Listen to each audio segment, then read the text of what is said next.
Similarly to the guitar body build, I'm going to make a few cuts with the bandsaw. When you're cutting, it gets to that spot and you can discard the extra piece. Basically, it's just a little easier, a little safer. Little tip here, other than the fact that you don't want a little kid fall into the bucket of water. I have one of these next to the bandsaw, so when the pieces start to come off, there's a nice little area you can discard them into. So without any further ado, a little couple safety glasses. I'm not going to worry about dust collection at this point.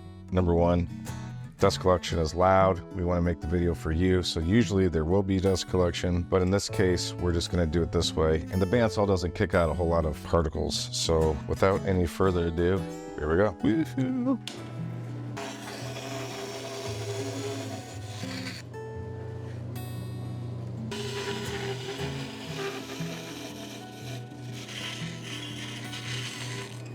Okay, so much like the body build video that we have, or other videos for that matter, we're going to use the washer trick with the magic marker to trace around a line to act as a guide when we're using the bandsaw. So basically you just have a washer, and I go kind of slow, but when you have the washer on, or you put the marker, I should say, inside the washer and just let it travel around, will give you a little bit of an idea of where you need to be.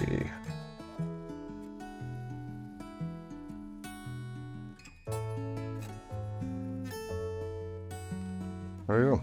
So now you have a little guide you can go by, and now we're gonna chop it up. Chop it.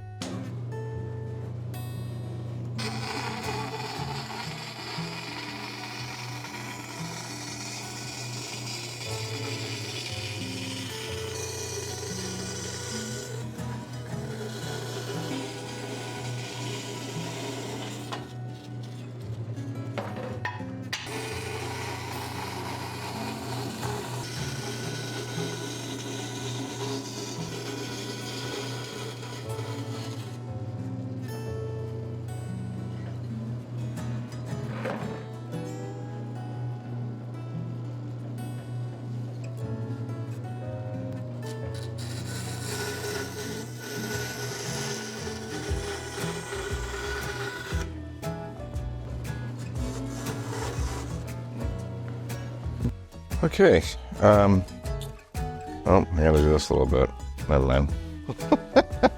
Oops. Okie dokie. So as you can see here, we've cut around the template, and now all we need to do is take this to the router table and use our flush trim bit, and we will have a exact copy of our template. Here we go.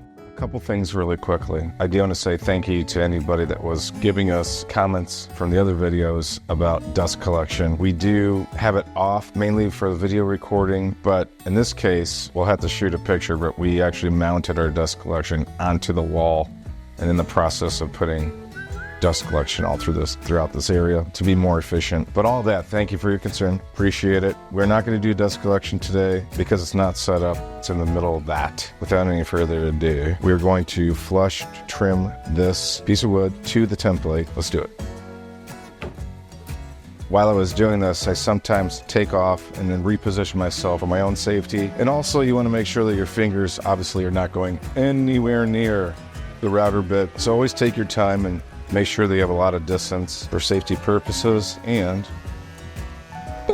if you want a little extra precaution, you can always use these type of pushing safety tools.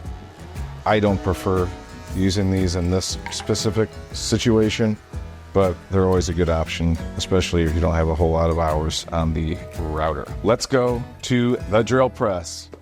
Clint! I don't know.